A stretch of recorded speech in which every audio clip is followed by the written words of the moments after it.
Jamaah yang dirahmati Allah, insyaallah kita akan melanjutkan kajian tafsir kita. Mohon maaf beberapa pekan yang lalu kita absen, tapi alhamdulillah ada yang menantikan ya. Alhamdulillah. Ya, pada malam hari ini insyaallah kita akan membahas tafsir surat An-Nas. Setelah kita membahas surat Al-Ikhlas, surat Al-Falaq, insyaallah kita akan membahas dan mentadabburi, merenungkan ayat-ayat Allah Subhanahu wa taala yang termaktub di dalam surat An-Nas. Surat An-Nas ini satu paket dengan surat Al-Falaq. Dua surat ini disebut dengan Al-Mu'awwidhatain, dua surat perlindungan. Karena melalui surat ini Allah Subhanahu wa taala mengajarkan kita, setelah mengajarkan nabinya Nabi Muhammad sallallahu alaihi wasallam, untuk memohon perlindungan kepada Allah Subhanahu wa taala dengan surat ini. Memohon perlindungan dari syaitan, dari musuh kita yang akan senantiasa menjadi musuh kita sampai kapan? Sampai hari kiamat. Karena kita punya musuh yang kelihatan dan yang tidak kelihatan. Kalau kita punya musuh yang kelihatan, kita strategi untuk melawannya ya lebih mudah, untuk mempersiapkan melawan dan seterusnya. Tapi yang jadi masalah adalah ketika kita punya musuh yang tidak terlihat. Innahu yarakum wa qabiluhum min haitsu la tarawnahu. Mereka bisa melihat kita tidak bisa melihat, kita tidak bisa melihat mereka. Di satu sisi ini adalah nikmat, karena kalau kita bisa melihat mereka repot juga. Waliyadzubillah. Tapi di sisi lain, inilah perjuangan kita sebagai hamba Allah Subhanahu wa taala. Kita melawan musuh yang tidak terlihat, yang digambarkan oleh Allah Subhanahu wa taala di dalam surat An-Nas, sehingga di antara sebutan syaitan itu adalah waswas. Jadi al-waswas itu adalah syaitan itu sendiri, yang kerjaannya membisiki dan dia tidak terlihat. Karena dia tidak terlihat, maka Allah Subhanahu wa taala mengajarkan kepada kita senjata yang sangat ampuh, yang langsung diajarkan oleh Allah Subhanahu wa taala kepada kita agar kita bisa melawan mereka, yaitu dengan Al-Mu'awwidah, dengan membaca surat perlindungan kepada Allah Subhanahu wa taala yang menciptakan kita, yang menciptakan mereka musuh-musuh yang tidak terlihat. Kita bacakan A'udzu billahi minasy syaithanir rajim. Bismillahirrahmanirrahim. Qul a'udzu birabbin nas, malikin nas, ilahin nas, min syarril waswasil khannas, alladzi yuwaswisu fi sudurin nas minal jinnati wan nas. Ada yang belum hafal? Insyaallah hafal semua ya. Insyaallah. Karena ini termasuk surat favorit. Kadang kita kalau sholat, apalagi sholat sendirian, biasanya surat favoritnya ini. Bahkan kadang di rakaat pertama baca surat ini, rakaat kedua lupa baca surat ini lagi. Padahal kalau kita tadabburi, kita renungkan, ini adalah senjata yang amat sangat dahsyat untuk melawan syaitan. Namun terkadang banyak di antara kita yang hanya membacanya tanpa memaknainya. Padahal di sini adalah doa perlindungan kepada Allah. Dan Rasulullah SAW bersabda, terkadang kita berlindung kepada Allah, berdoa kepada Allah, tapi tidak ada efeknya. Karena bisa jadi kita mengucapkannya, kita memanjatkannya tanpa kita tahu apa maknanya. Rasulullah SAW bersabda, Inna Allah yaqbalu taubatan, yaqbalu doa al-abdi malam, Inna Allah yaqbalu doa al-abdi, sesungguhnya Allah Subhanahu wa taala akan menerima, akan mengijabah doa seorang hamba kalau seandainya hamba tersebut memahami apa yang dia panjatkan. Atau Qala sallallahu alaihi wasallam, innallaha, sesungguhnya Allah Subhanahu wa taala tidak menerima doa min qalbin ghafilin, dari seorang hamba yang berdoa tapi hatinya tidak tahu entah kemana. Jadi hatinya tidak connect dengan apa yang diucapkan oleh lisannya. Dia berdoa, dia memanjatkan permohonan, dia memanjatkan perlindungan, tapi hatinya tidak memahami bagaimana mungkin Allah Subhanahu wa taala akan menjawab atau mengabulkan doanya. Qul a'udzu birabbin nas. Tentang ta'awudz sudah kita bahas, bismillah juga sudah kita bahas, qul juga sudah kita bahas. Qul di sini adalah salah satu fi'il amr yang menunjukkan bahwasanya ini adalah firman Allah Subhanahu wa taala, bukan buatan Muhammad sallallahu alaihi wasallam. Karena di sini Allah Subhanahu wa taala mengajak bicara dengan Rasul sallallahu alaihi wasallam dengan berfirman qul, artinya ucapkanlah wahai Muhammad.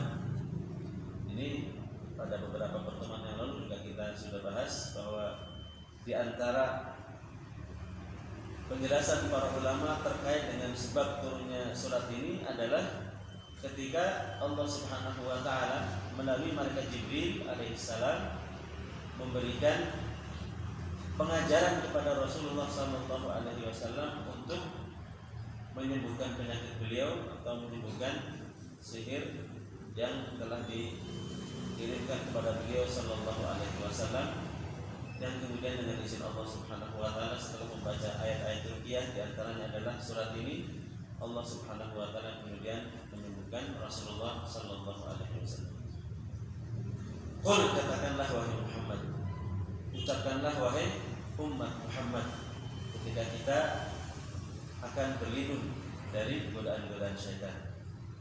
A'udzu birabbin nas. A'udzu juga sudah kita bahas ketika membaca surat Al-Falaq. Artinya apa a'udzu?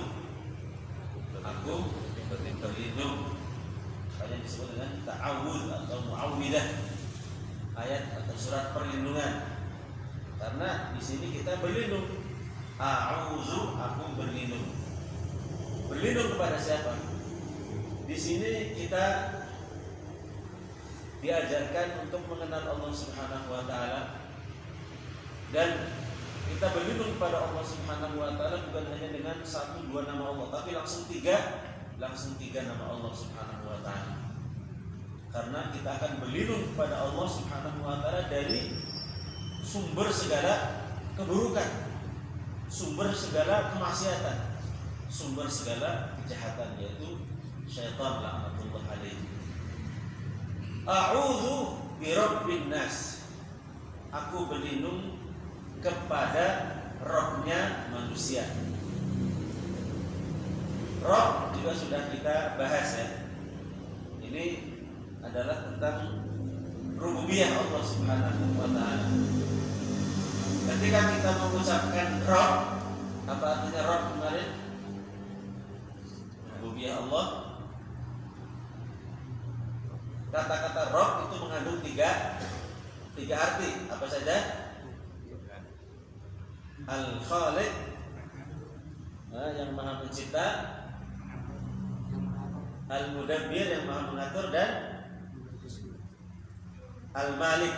Jadi ada 3: Al-Khaliq, Al-Malik, Al-Mudabbir. Kalau kita menyebutkan Rabb, itu artinya bahwasanya Allah Subhanahu wa taala adalah yang menciptakan, Allah Subhanahu wa taala yang memiliki, Allah Subhanahu wa taala yang mengatur alam semesta. Ada di antara para ulama yang menyebutkan Ar-Razik, di antara makna Rabb adalah Ar-Razik, yang maha memberi rezeki. Tapi Ar-Razik di sini sudah masuk ke Al-Mudabbir. Jadi keyakinan tentang rububiyah Allah Subhanahu wa taala artinya kita meyakini seyakin-yakinnya bahwasanya Allah lah zat yang menciptakan, Allah lah yang memiliki, Allah lah yang mengaturnya. Ketika kita mengatakan alhamdulillahirabbil alamin, segala puji bagi Allah Rabb alam semesta, berarti ini adalah ikrar kita bahwasanya Allah itu yang menciptakan alam semesta, yang memiliki alam semesta, yang mengatur alam semesta. Di sini birabbin nas, Rabbun nas artinya adalah penciptanya manusia, pemilik manusia, pengatur manusia. Jadi kita di sini adalah hamba. Hamba diciptakan oleh Allah Subhanahu wa taala. Dan kita semua milik Allah Subhanahu wa taala. Dan kita semua diatur oleh Allah Subhanahu wa taala. Namun terkadang banyak manusia yang tidak mau diatur. Padahal kita semua adalah milik Allah Subhanahu wa taala. Dan belajarnya kita menuntut ilmu Allah Subhanahu wa taala adalah agar kita mau diatur, agar kita menjaga fitrah kita sebagai seorang hamba, bahwasanya kita itu adalah hamba Allah, kita diciptakan oleh Allah, kita punya kewajiban untuk taat kepada Allah Subhanahu wa taala. Qul a'udzu birabbin nas. Aku berlindung kepada Rabbnya manusia. Malikin nas. Di sini hanya ada satu bacaan, Malik. Tidak boleh kita membaca Malik. Kalau di dalam surat Al-Fatihah kan ada dua bacaan, Maliki Yaumiddin atau Maliki Yaumiddin. Kalau di sini hanya Malikin nas. Gak boleh dibaca Malikin nas. Kenapa? Karena dari sononya memang demikian yang diriwayatkan oleh para ulama sampai ke para sahabat, sampai ke Rasulullah Sallallahu Alaihi Wasallam, sampai ke Jibril alaihi salam, sampai ke Allah Subhanahu Wa Taala. Itu yang diriwayatkan sampai kepada kita. Jangan kita merubah-rubah. Ini di satu sisi. Di sisi yang lain, tadi Malik itu sudah kita artikan apa artinya Malik, yang memiliki, dan itu sudah tercantum dalam makna Rob, maka tidak perlu ada pengulangan. Malikin nas, yang merajai manusia, rajanya manusia, raja di dunia, raja di akhirat. Dan Allah lah zat yang merajai segalanya, zat atau raja yang hakiki. Di dunia ada raja-raja dari manusia, tapi raja-raja tersebut raja-raja yang kerajaannya terbatas, baik terbatas oleh waktu, terbatas oleh kekuasaannya, terbatas oleh segalanya. Adapun Allah Subhanahu wa taala, maka dialah Allah Azza wa Jalla, raja yang hakiki, raja yang sebenarnya. Malikin nas, bahwasanya dialah raja kita, rajanya manusia. Kata Syekh Muhammad bin Shalih Al-Utsaimin rahimahullah, Malikin nas ay al-malik alladzi lahu sulta al-ulya fin nas, yaitu raja yang memiliki as-sulta al-ulya, kekuasaan yang sempurna, yang maha tinggi terhadap manusia. Kalau raja di Indonesia misalnya, itu hanya di Indonesia dan terbatas dengan waktu. Waktunya berapa? 2 periode, maksimal 10 tahun. Kalau masih pengen lagi, ya terpaksa anaknya urusan politiknya. Tapi kalau Malikin nas itu al-malik alladzi lahu sulta al-ulya fin nas wa tasarruf al-kamil. Jadi benar-benar raja yang memiliki kekuasaan sempurna seutuhnya kepada manusia, yang mengatur dengan sempurna apa yang dilakukan oleh manusia. Dialah Allah Subhanahu wa taala. Kemudian yang ketiga, ilahin nas. Jadi setelah menyebutkan tentang rububiyah Allah mengingatkan kepada kita bahwasanya Allah lah yang menciptakan kita, Allah lah yang memiliki kita, Allah lah yang mengatur kita. Maka ketika itu hakikat Allah Subhanahu wa taala, Allah kemudian mengingatkan bahwasanya Dia adalah ilahin nas, Apa artinya ilah? Sesembahan. Ilah artinya zat yang disembah. Dari kata ilah inilah kemudian ada kata atau nama Allah Subhanahu wa taala, Allah. Meskipun para ulama berbeda pendapat. Allah apakah itu isim jamid atau isim mustaq? Kalau dalam bahasa Arab, isim jamid itu artinya yang dari sananya memang seperti itu. Kalau mustaq itu yang terbentuk dari kata asal. Nah, misalnya apa? Maktab. Maktab ini isim mustaq. Maktab itu artinya meja. Berasal dari kata kataba, yang tubuh artinya menulis. Maktab itu tempat untuk menulis. Tapi Allah, itu para ulama berbeda pendapat. Tetapi perbedaan pendapat ini dua-duanya betul insyaallah. Jadi Allah di antara para ulama yang mengatakan itu memang dari sananya ini termasuk bagian dari isim jamid. Nama Allah Subhanahu wa taala. Satu-satunya nama yang tidak boleh, atau Allah Subhanahu wa taala Allah yang berhak untuk menamai dirinya dengan nama ini. Dan nama-nama yang lain itu adalah cabang dari nama Allah yang paling utama, yaitu Allah. Nah, sebagian ulama yang lain mengatakan bahwasanya Allah ini isim mustaq, artinya terbentuk dari kata yang lain, yaitu dari aliha ya'lahu ilahan sampai menjadi Allah. Aliha ya'lahu artinya abida ya'budu atau abada ya'budu, artinya menyembah, beribadah. Ilah itu artinya yang diibadahi. Makanya para ulama kemudian menjelaskan apa makna Allah ketika kita mengatakan ya Allah.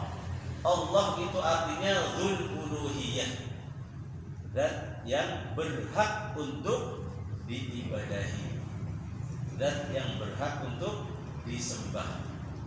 Ketika kita mengatakan ya Allah, artinya kita sedang berikrar, kita menyeru wahai zat yang berhak untuk diibadahi.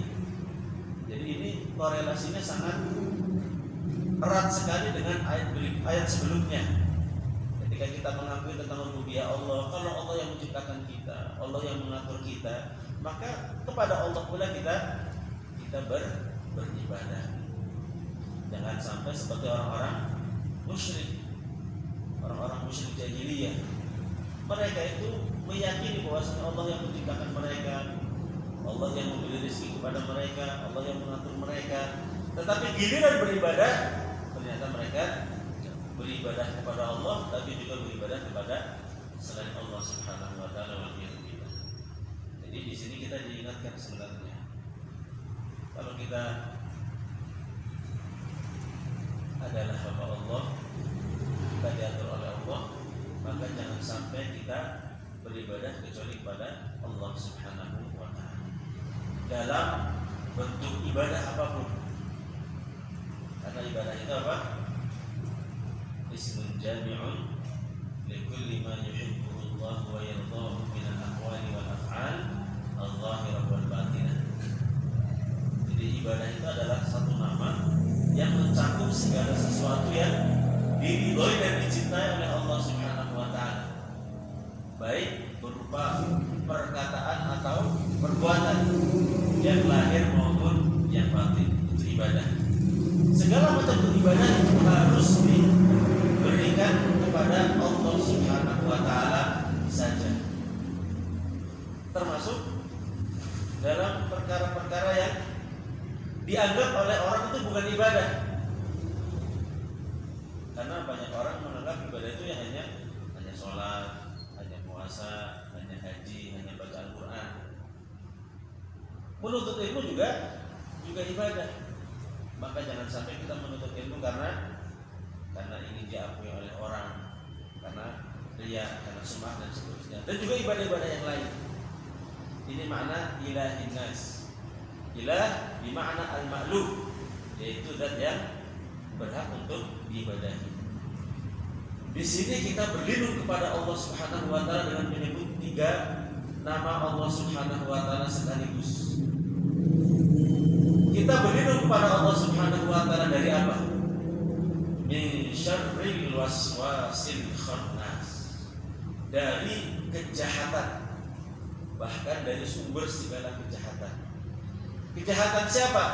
Al-waswas. Siapa yang dimaksud dengan al-waswas? Al-waswas itu adalah syaitan.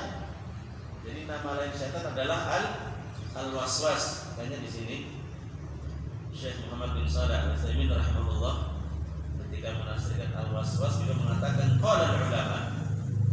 Para ulama mengatakan innaha masdarun yuradu bihi ismul fa'il. Ini lagi-lagi bahasa Arab ya. Waswas itu sebenarnya kalau dalam bahasa Arab itu masdar. Dari kata waswasa yuwaswisu waswasan. Bukan waswasan. Waswasa yuwaswisu waswasan. Waswasan itu masdar. Waswasa telah apa? Membisiki. Yuwaswisu sedang membisiki. Waswas itu pekerjaan membisiki. Tetapi masdar di sini artinya adalah isim fa'il. Isim fa'il itu artinya nama pelaku. Jadi waswas artinya muwaswis. Pokoknya gitulah ya. Pembisik itu. Nah, muwaswis itu artinya yang membisiki, pembisik. Siapa itu? Yaitu syaitan lah. Kenapa syaitan disebut dengan waswas atau disebut dengan muwaswis, disebut dengan pembisik? Karena syaitan ketika menggoda kita ya dengan bisik-bisik. Tapi bisik-bisiknya bukan di telinga, sehingga kita tidak mendengar. Kalau kita mendengar apa juga sebenarnya? Kita bisa lari. Tapi yang dibisiki adalah hati kita.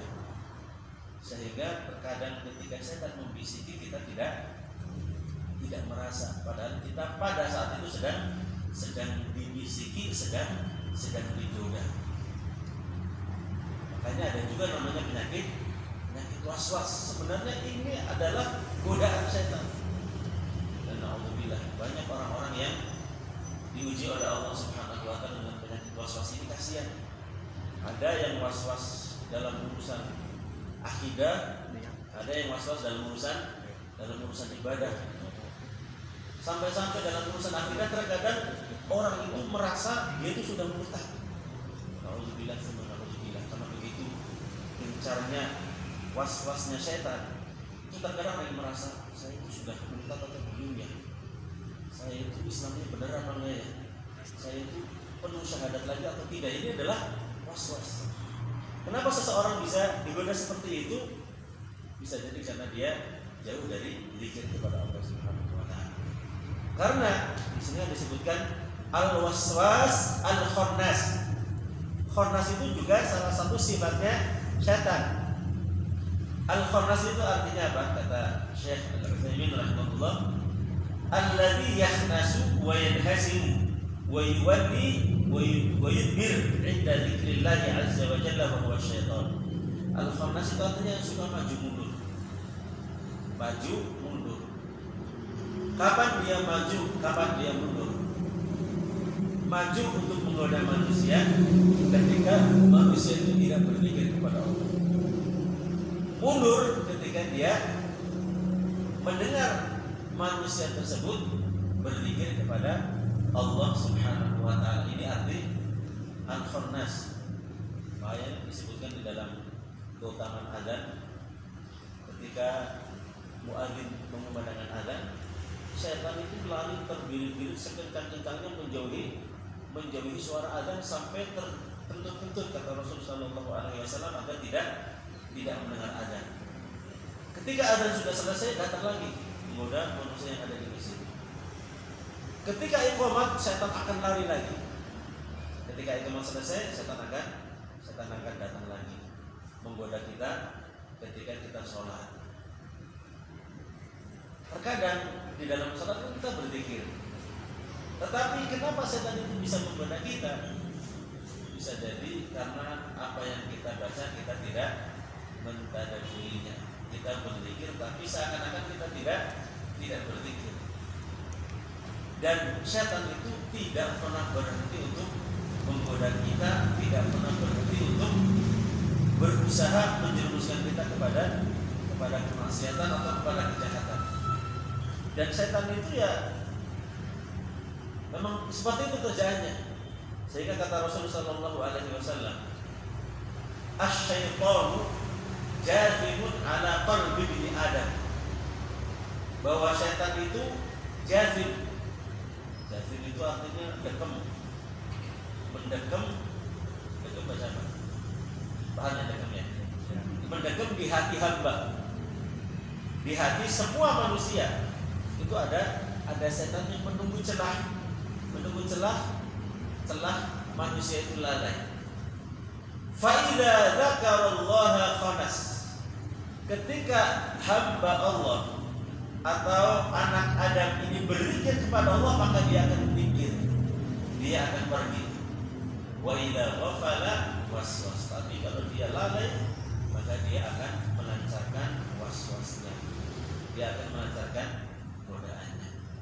Jadi kalau kita mungkin merasa godaan setan itu begitu kuat, kita mudah terjerumus pada kemaksiatan wal iyad billah.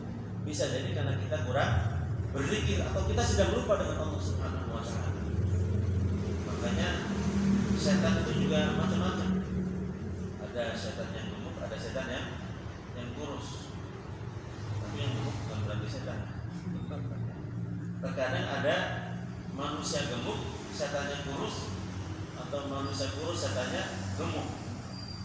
Setan gemuk itu ketika dia berhasil untuk mendekati manusia yang jauh dari Allah Subhanahu wa taala. Sehingga manusia ini bermaksiat kepada Allah, itu adalah asupan gizinya setan. Makanya ketika kita membahas tentang keutamaan basmalah, itu Rasulullah sallallahu alaihi wasallam bersabda, ketika seorang muslim masuk ke dalam rumah, kemudian dia tidak berzikir kepada Allah Subhanahu wa taala, maka setan akan ikut. Ketika kemudian dia makan, tidak berzikir kepada Allah Subhanahu wa taala, setan akan ikut makan. Jadi setan itu seperti itu. Dia cari tumpangan dan dia cari makanan dari makanan kita. Tapi kalau seseorang itu masuk ke dalam rumah, dia berzikir kepada Allah, membaca bismillah, maka setan akan mengatakan la mabita lakum. Kita tidak bisa, setan berkata kepada setan yang lain, kita tidak bisa nginap di rumah ini. Kalau kita mau makan, kemudian kita membaca bismillah, berzikir kepada Allah, setan akan mengatakan, malam ini kita tidak mendapatkan jatah bermalam di sini, dan kita tidak mendapatkan jatah makan malam di sini. Bayangkan kalau seorang itu keluar masuk rumah makan, tidak pernah berzikir kepada Allah Subhanahu wa taala, setannya gemuk. Ini makna al-khannas, selalu maju mundur, maju ketika manusia lupa berzikir kepada Allah sehingga dia bisa masuk, dia bisa menggoda, mundur ketika manusia tersebut kemudian berzikir kepada Allah Subhanahu wa taala. Jadi ini waswas alladzi yuwaswisu fi sudurin nas. Setan itu kerjaannya memang yuwaswis, sehingga kita berlindung kepada Allah Subhanahu wa taala dari waswasnya setan yang yuwaswis fi sudurin nas, yang membisiki, menggoda dengan bisikan-bisikan dan rayuan-rayuannya fi sudurin nas, di dalam dada-dada manusia. Sebenarnya setan bukan masuk di dada, tapi masuk di hati. Tapi karena hati itu tempatnya di dada, disebutkan oleh Allah Subhanahu wa taala fi sudurin nas. Dan kita berlindung kepada Allah Subhanahu wa taala dari waswas setan. Karena waswas setan itu sangat lembut, makanya namanya waswas. Terkadang kita tidak memahami atau kita tidak menyadari bahwasanya kita sedang diwaswas dan dirayu-rayu. Dan setan itu kalau merayu itu ya sudah pakarnya, memang merayu-rayu orang menjadikan sesuatu yang jelek itu menjadi menjadi indah. Karena terkadang orang itu menganggap apa? Rumput tetangga lebih segar, lebih hijau. Padahal bisa jadi rumput tetangga lebih tua sebenarnya, lebih hitam, lebih bau. Tapi karena dibungkus oleh setan, itu terkadang-kadang mata manusia, mata hatinya itu tertutup. Sudah tua tapi dianggapnya seperti bidadari. Ini was-was, dan was-was ini adalah satu hal yang sangat halus, sehingga kita perlu untuk selalu dekat dengan Allah Subhanahu wa Ta'ala agar kita terhindar dari was-wasnya setan, atau agar setan itu tidak berhasil untuk mewaswas atau menggoda kita dengan bisikan-bisikannya dalam banyak hal, dalam akidah, dalam ibadah.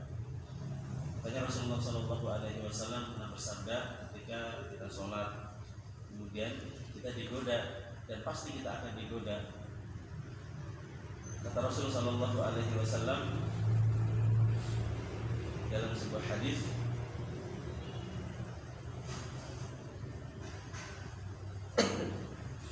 terkait dengan orang yang sedang sholat kemudian digoda.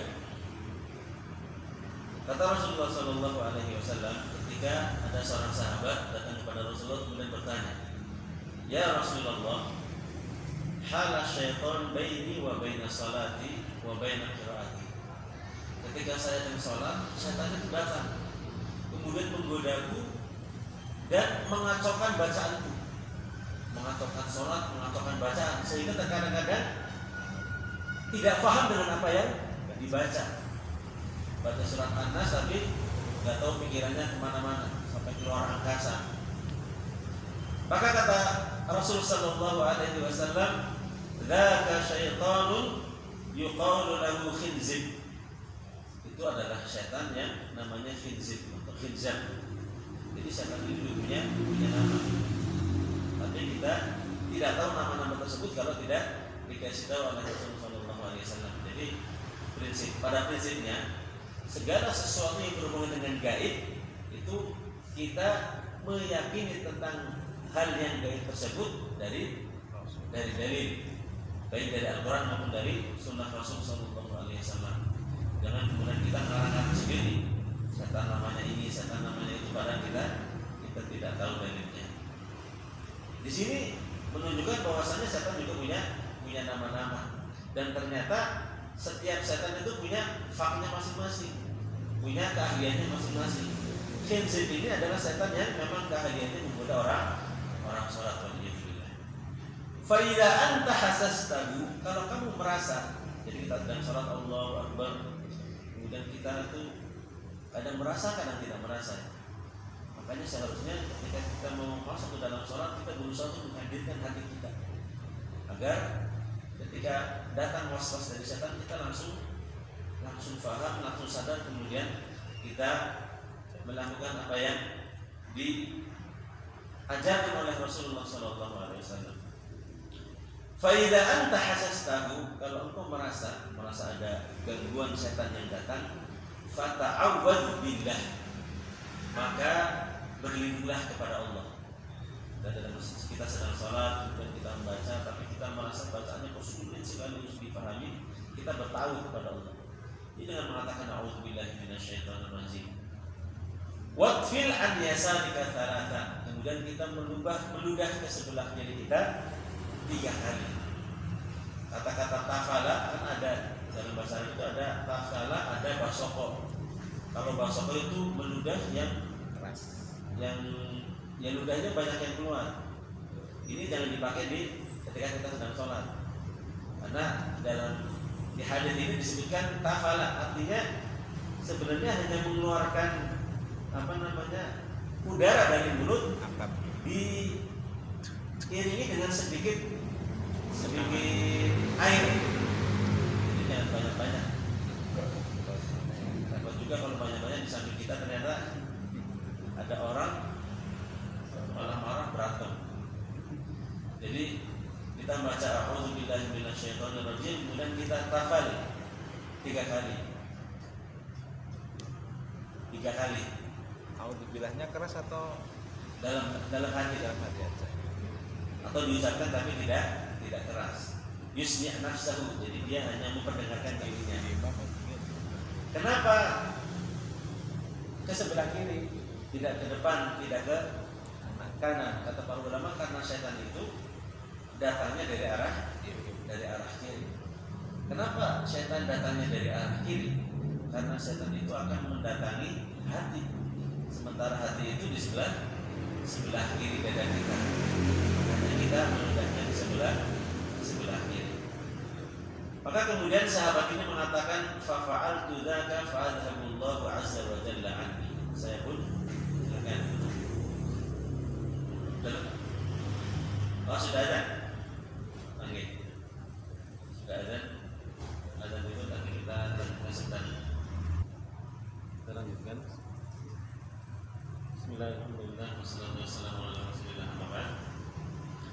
Jadi kunci untuk kita bisa menghindari was-was, godaan dan rayuan serta upaya setan untuk menjerumuskan kita kepada kemaksiatan adalah dengan selalu berusaha ingat Allah, berzikir kepada Allah Subhanahu wa taala.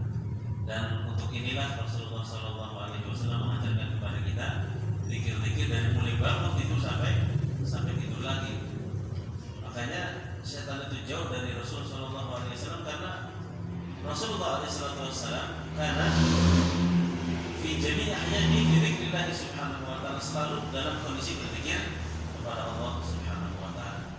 Ada zikir bangun tidur, dan ketika kita mau wudu berzikir, ketika kita mau ketika salat kita berzikir, ketika kita mau makan berzikir, kita mau mandi, mau ke kamar mandi berzikir, ada zikir pagi, ada zikir petang, mau berangkat dari rumah ada zikirnya, terus menerus ada zikir-zikir yang diajarkan oleh Rasulullah SAW selama 24 jam. Bahkan di dalam tidur ketika kita terbangun juga ada zikir yang diajarkan oleh Rasulullah SAW. Kenapa ada ajaran-ajaran zikir seperti ini? Agar kita selalu berusaha untuk dijauhkan oleh Allah Subhanahu wa taala dari bisikan-bisikan syaitan. Selama syaitan itu tidak pernah berhenti berusaha untuk waswasa yuwaswisu, maka jangan sampai kita juga berhenti untuk berusaha untuk selalu ingat dan berzikir kepada Allah Subhanahu wa taala. Inilah yang disebut dengan pertarungan antara kita dengan setan. Karena kita adalah manusia yang imannya mungkin pas-pasan, kadang naik, kadang turun, seperti itu. Kadang menang, kadang kalah. Tapi jangan sampai kita kemudian kalah sampai waliyadzubillah kita benar-benar kalah sehingga kita menjadi budak setan. Dan masuk dalam kategori ini juga adalah was-was, penyakit was-was. Penyakit was-was ini terkadang dalam pikiran-pikiran kita yang seharusnya tidak boleh kita pikirkan. Maka dalam sebuah hadis itu Rasulullah Shallallahu Alaihi Wasallam pernah bersabda, karena syaitan wa ya'ti syaitan ahadakum fayaqul. Terkadang setan itu datang kepada kita kemudian setan mengatakan kepada kita, man khalaqa kadza, man khalaqa kadza, siapa yang menciptakan ini? Siapa yang menciptakan itu? Telur dulu apa ayam dulu? Ayam dulu apa telur dulu? Siapa yang menciptakan malaikat? Siapa yang menciptakan langit? Siapa yang sampai kemudian hatta yaqulu man khalaqa rabbah. Sampai pertanyaan-pertanyaan ini kemudian kepada pertanyaan yang tidak seharusnya ditanyakan. Siapa yang menciptakan Tuhan? Kita kadang ada pertanyaan-pertanyaan seperti ini. Maka kata Rasulullah Sallallahu Alaihi Wasallam, fa idza balagha fal yasta'id billah wal yantahi. Ketika was-was atau godaan setan sampai dalam taraf seperti ini, maka bersegeralah untuk berta'awudz, untuk berlindung kepada Allah Subhanahu wa taala. Pertanyaan-pertanyaan yang sebenarnya itu tidak boleh untuk dipertanyakan, karena akan kita tidak akan mungkin nyampe, dan itu adalah pertanyaan-pertanyaan yang menjebak, jebakan-jebakan setan. Alhamdulillah. Maka kita langsung a'udzubillahi minasyaitonir rajim wal yantahi, dan berhentilah untuk memikir itu. Berhentilah untuk memikir perkara-perkara yang seperti itu. Di dalam hadis yang lain Rasulullah SAW itu pernah didatangi oleh sebagian sahabat. Kemudian sebagian sahabat ini mengatakan, Inna najidu fi anfusina ma yata'allamu ahaduna an yatakallama bihi ya Rasulullah. Terkadang itu kami memikirkan sesuatu yang tidak sampai kami itu mau mengucapkannya, karena itu adalah perkara yang sangat besar dan tidak mungkin untuk diucapkan. Tetapi ada datang itu kepada kita. Maka kata Rasulullah SAW bersabda, "Waqad wajadtumuh." Benarkah kalian mendapatkan pikiran-pikiran tersebut dan kalian bisa tertahan untuk tidak mengucapkannya? Qalu na'am, iya ya Rasulullah. Maka Rasulullah bersabda, la kasarihul iman. Itulah indikasi kemurnian keimanan. Itulah indikasi kita punya iman. Karena dengan keimanan kita, ada pikiran-pikiran tersebut kita mampu untuk mengerem dan tidak sampai mengucapkan. Contohnya mungkin perkataan atau pikiran-pikiran kita tentang Allah Subhanahu wa taala. Terkadang ada pertanyaan-pertanyaan orang-orang kafir, orang-orang filsafat yang hanya mau, kan makanya di sini nanti di ayat yang terakhir minal jinnati wan nas. Jadi bisikan-bisikan, rayuan-rayuan, godaan-godaan itu dari setan, ada setan jin dan setan manusia. Di antara yang dilakukan oleh setan-setan manusia adalah berusaha untuk meragukan keimanan kita. Ketika kita misalnya mengatakan Allah ala kulli syai'in qadir, kita ditanya oleh orang ateis misalnya, katanya Allah maha mampu segala sesuatu. Sekarang anak bertanya kepada antum, pimpinan anak ya, saya bertanya, apakah Allah mampu menciptakan Allah? Apakah Allah mampu menciptakan Tuhan? Atau apakah Allah mampu menciptakan yang lebih besar daripada Allah? Ini adalah pertanyaan-pertanyaan yang pertanyaannya salah. Dan pertanyaan ini hanya untuk meragukan kita. Dari awal pertanyaannya salah. Apakah Allah bisa menciptakan Tuhan? Padahal Tuhan itu pencipta. Ketika dicipta namanya bukan Tuhan. Masa Tuhan dicipta yang namanya bukan Tuhan. Makanya Allah ala kulli syai'in qadir. Allah maha mampu atas segala sesuatu itu adalah al-asya' allati la tamtani'u wuquha. Segala sesuatu yang memang la yamtani'u wuquha. Segala sesuatu yang memang secara akal maupun secara nakal itu bisa untuk terjadi. Pertanyaan-pertanyaan misalnya, apakah Allah bisa menciptakan sesuatu yang lebih besar daripada Allah? Itu adalah pertanyaan yang keliru. Karena kita mengatakan Allahu Akbar, Allah yang maha besar. Bagaimana mungkin Allah Subhanahu wa taala mau menciptakan sesuatu yang lebih besar daripada Allah? Maka nanti bukan akbar lagi. Ini adalah pertanyaan-pertanyaan yang menjebak. Pertanyaan-pertanyaan yang harus kita segera tepis. Khususnya berkenaan dengan akidah. Masalah contohnya juga di antara was-was yang sering dihinggapi oleh sebagian kaum muslimin terkait tentang takdir misalnya. Bahwasanya Allah Subhanahu wa taala sudah menakdirkan semuanya. Sudah menakdirkan kita. Bahkan kita sudah ditakdirkan oleh Allah Subhanahu wa taala masuk surga atau masuk neraka. Untuk apa kita beramal? Orang sudah ditakdirkan. Ada orang mengatakan, untuk apa saya beramal? Untuk apa saya beribadah kalau saya masuk neraka? Pertanyaannya, kamu tahu nggak kamu masuk neraka atau tidak? Kalau kamu sudah tahu kamu masuk neraka, ya udah nggak usah beramal. Tapi masalahnya takdir adalah perkara yang menjadi rahasia Allah Subhanahu wa taala. Kata para ulama, takdir itu adalah sirrullah al-maktum, rahasia Allah yang disembunyikan. Sehingga ada Nabi Thalib radhiyallahu ta'ala anhu ketika ditanya tentang takdir, beliau mengatakan bahrul lujiyun adalah tentang perkara seperti laut. Takdir itu seperti lautan yang sangat dalam. Fala talid, jangan kamu berusaha untuk memasukinya. Kegelapan yang sangat gelap, jangan kamu berusaha untuk menyingkapnya. Makanya para ulama mengatakan kita tidak boleh terlalu mendalam memikirkan tentang takdir, karena pikiran kita tidak akan nyampe. karena takdir itu adalah tentang perkara gaib, dan perkara gaib itu adalah perkara yang tidak bisa dinalar oleh akal kita. Maka jangan sampai ketika ada pertanyaan tentang takdir kemudian kita ikuti terus tentang pertanyaan itu sampai kemudian kita menjadi pusing sendiri, stres sendiri, kita kemudian meninggalkan amalan dunia itu. Terkadang ada ya pertanyaan itu dalam diri kita. Kalau semuanya sudah ditakdirkan, untuk apa kita beramal? Iya, untuk apa kita beramal? Kalau semua sudah ditakdirkan. Jadi dalam masalah takdir ini memang ada yang ekstrim kanan, ada ekstrim kiri. Ada yang terlalu mempercayai takdir sehingga tidak meyakini adanya usaha hamba. Semua sudah ditakdirkan Allah.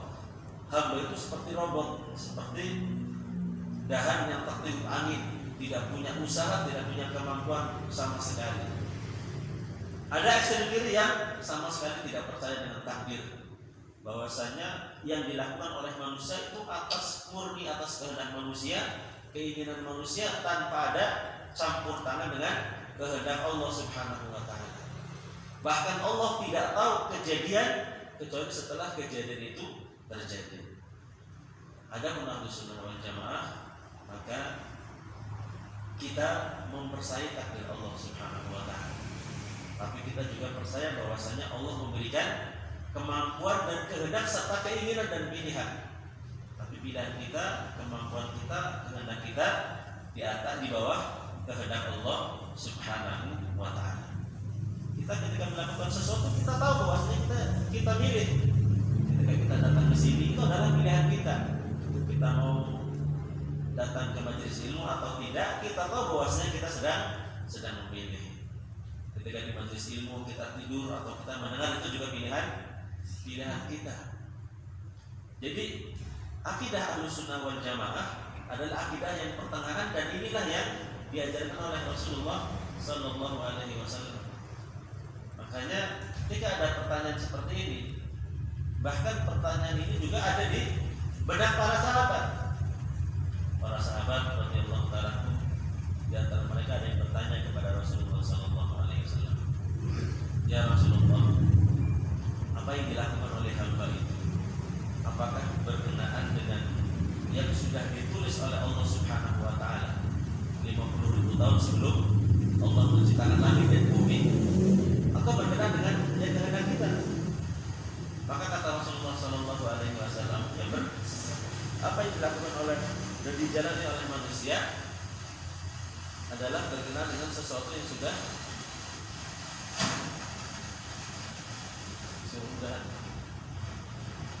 sudah ditulis oleh Allah Subhanahu wa taala melalui penanya. Rufi'atil aqlam wa jaffatis suhuf.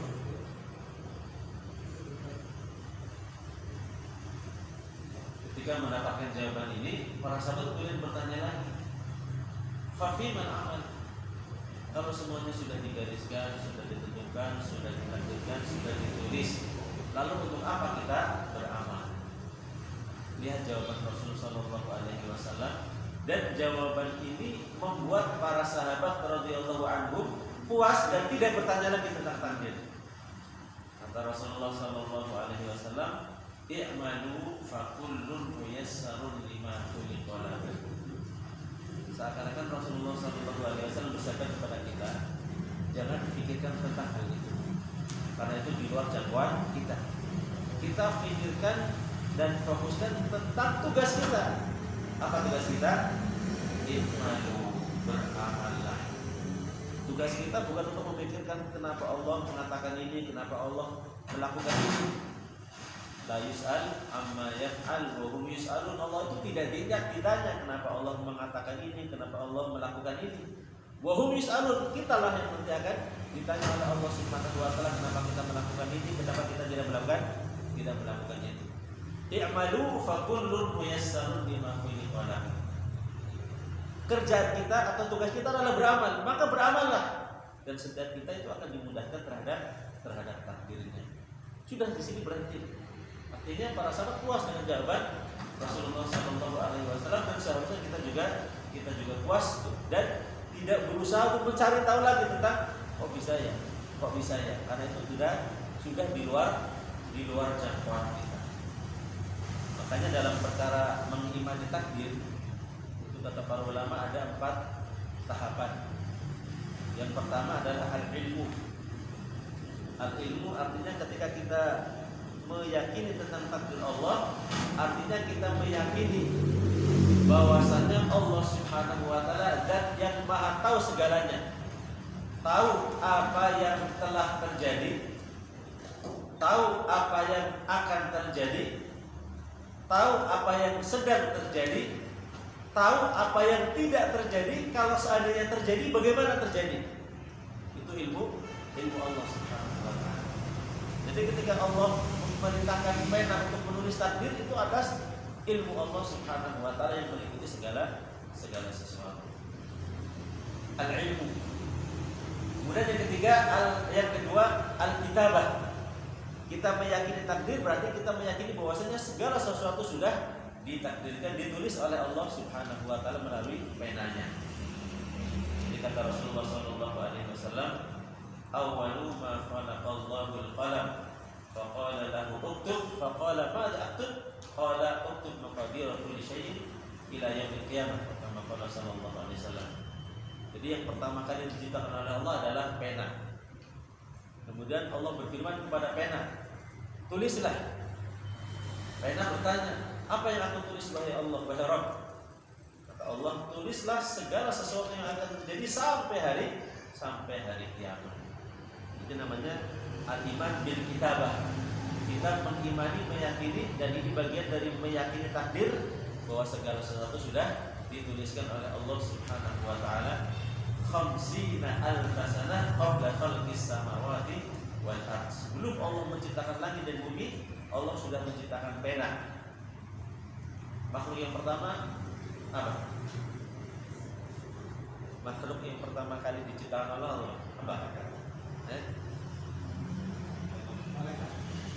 Malaikat. Di sini Rasulullah mengatakan awwalu ma khalaqallahu al-qalam. Yang pertama kali Allah ciptakan adalah pena. Tapi ternyata sebelum pena sudah ada makhluk yang lain. Apa? Arsy Allah Subhanahu wa taala. Dalam sebuah hadis Rasulullah sallallahu alaihi wasallam pernah bersabda, "Kana Allah wa lam yakun syai'un ghairuhu wa 'arshuhu 'alal ma'." Ketika itu Allah Subhanahu wa taala sendirian dan belum ada selain Allah Subhanahu wa taala. Belum ada pena, belum ada malaikat. Wa 'arshuhu 'alal ma'. Dan ketika itu ada arsy Allah Subhanahu wa taala yang berada di atas air. Jadi kata para ulama, dari hadis ini maka yang pertama kali diciptakan oleh Allah Subhanahu wa taala adalah arsy. Pena maksudnya pertama kali apa? Maksudnya makanya di antara para ulama yang membaca bukan awal tapi awala. Awala ma khalaqallahu al-qalam. Ketika pertama kali Allah menciptakan pena, Allah berfirman kepada pena. Jadi bukan pena yang pertama kali, makhluk pertama kali. Tapi ketika pertama kali Allah menciptakan pena, Allah langsung berfirman kepada pena. Ini kitabah. Yang ketiga al-khalq. Al-khalq itu artinya apa tadi? Al-ilmu, al-kitabah, al-khalq. Satunya apa lupanya? Al-khalq itu artinya penciptaan atau eksekusi dari apa yang sudah Allah planningkan. Al-ilmu itu seakan-akan Allah Subhanahu wa taala juga memplanning, merencanakan. Kemudian rencana Allah Subhanahu wa taala tentang alam semesta ini ditulis oleh qalam, pena. Setelah ditulis kemudian al-khalqu. Al-khalqu itu artinya ya Allah Subhanahu wa taala menciptakan ini, menciptakan itu, semua yang sudah ditulis oleh Allah Subhanahu wa taala kemudian dilakukan atau dieksekusi oleh Allah Subhanahu wa taala. Oh iya, al-masyiah. Al-masyiah yang ketiga. Sebelum al-khalqu al-masyiah. Jazakallahu khairan. Jadi setelah Allah mengilmui, kemudian Allah menulis, kemudian al-masyiah.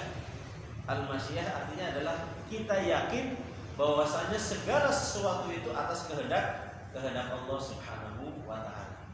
Nah, ketika Allah sudah berkehendak, kemudian Allah mengeksekusi dalam bentuk ciptaan-ciptaan yang Allah Subhanahu wa taala ciptakan. Jadi intinya secara ringkas bahwasanya takdir itu adalah rahasia Allah Subhanahu wa taala dan tidak akan mungkin akal yang pendek ini akan menjangkau tentang perkara takdir. Dan Allah Subhanahu wa taala memang tidak memberikan ilmu tentang takdir kecuali sedikit. Maka ilmu yang sedikit inilah yang kita yakini. Adapun yang tidak bisa kita jangkau maka kita serahkan kepada Allah Subhanahu wa taala. Karena itu di antara nasihat para ulama agar kita tidak terlalu dimusimkan dengan takdir, tapi kita tetap yakin dengan takdir, maka kita husnudzon kepada Allah Subhanahu wa taala. Jadi kita sama-sama berbaik sangka kepada Allah bahwasanya Allah itu telah menuliskan untuk kita menjadi hamba-hamba yang baik. Allah menakdirkan kita menjadi ahli surga. Kita husnudzon kepada Allah. Maka kita berusaha untuk meniti jalan kebaikan, jalannya ahli surga yang sudah ditakdirkan oleh Allah Subhanahu wa taala. Jadi kita yakin insyaallah Allah menakdirkan saya menjadi orang kaya. Allah menakdirkan saya menjadi orang soleh. Allah menakdirkan saya menjadi orang yang akan masuk jalan surga. Dan kata Allah Subhanahu wa taala, ana inda dzanni abdi bi. Saya itu sesuai dengan prasangka hamba. Allah taala alam bisawab. Ini yang bisa kami sampaikan. Satu lagi, minal jinnati wan nas. Biar selesai. Minal jinnati wan nas ada artinya dari jin dan manusia. Jadi setan itu ada setan jin dan juga setan manusia. Apakah setan jin dan setan manusia bisa berkolaborasi? Bisa. Makanya ada yang namanya bisa jadi manusia itu kepanjangan tangan dari setan jin. Setan manusia kepanjangan tangan dari setan jin. Contohnya pencuri itu kepanjangan tangan dari setan jin. Makanya tangannya panjang. Manusia yang jahat, manusia yang kata Rasulullah sallallahu alaihi wasallam, inna minan nasi nasan mafatih lil khairi maghalib lisyar, wa inna minan nasi nasan mafatih lisyar maghalib lil khair. Jadi ada manusia yang dia itu baik dan menjadi pembuka kebaikan. Tapi ada juga manusia yang buruk, jahat dan menjadi pembuka pintu-pintu keburukan. Maka di sini kita harus hati-hati. Sebagaimana kita berusaha menjauhi setan jin, maka kita juga harus menjauhi setan manusia. Apa cirinya setan manusia? Apa cirinya? Kan kata Rasul sallallahu alaihi wasallam, al-mar'u ala dini khalilihi falyanzur ahadukum man yukhalil. Kita berusaha untuk pandai di dalam memilih teman. Karena as-sahib sahib, yang namanya teman itu pasti akan menyeret. Maka kita harus memilih mana teman yang baik yang akan membawa kebaikan kita dan mendorong kebaikan kepada kita. Kita harus menjauhi mana teman yang buruk yang akan membawa keburukan kita, yang akan mendorong kita melakukan keburukan. Bagaimana caranya? Gampang sebenarnya. Kalau kita dekat-dekat dengan seseorang, kemudian ketika kita dekat dengan dia, kita merasa semangat beribadah. Bahkan terkadang kita juga mendengarkan nasihat-nasihatnya. Ketika kita dekat-dekat dengan dia, kita semangat menuntut ilmu, semangat beribadah, semangat melakukan kebaikan, maka insya Allah ini indikasi teman kita adalah teman yang baik. Maka pertahankan teman ini. Tapi kalau kita dekat dengan seseorang, kemudian kita merasa iman kita menurun, kita merasa malas untuk beribadah, malas mencari ilmu, semangatnya mencari dunia, semangatnya untuk jauh dari Allah Subhanahu wa taala, berarti ini indikasi teman kita teman yang buruk. Kalau kita tidak bisa menasihatinya, maka lebih baik kita tinggalkan, kita jauhi agar kita tidak terpengaruh dengan keburukannya dan kita dijauhkan dari keburukan. Allah taala alam soal yang bisa kami sampaikan, mudah-mudahan ada manfaatnya dan kita berdoa kepada Allah Subhanahu wa taala semoga Allah memberikan perlindungan kepada kita dari godaan setan, baik setan dari kalangan jin maupun setan dari kalangan manusia, sehingga kita bisa selamat dunia dan selamat di akhirat.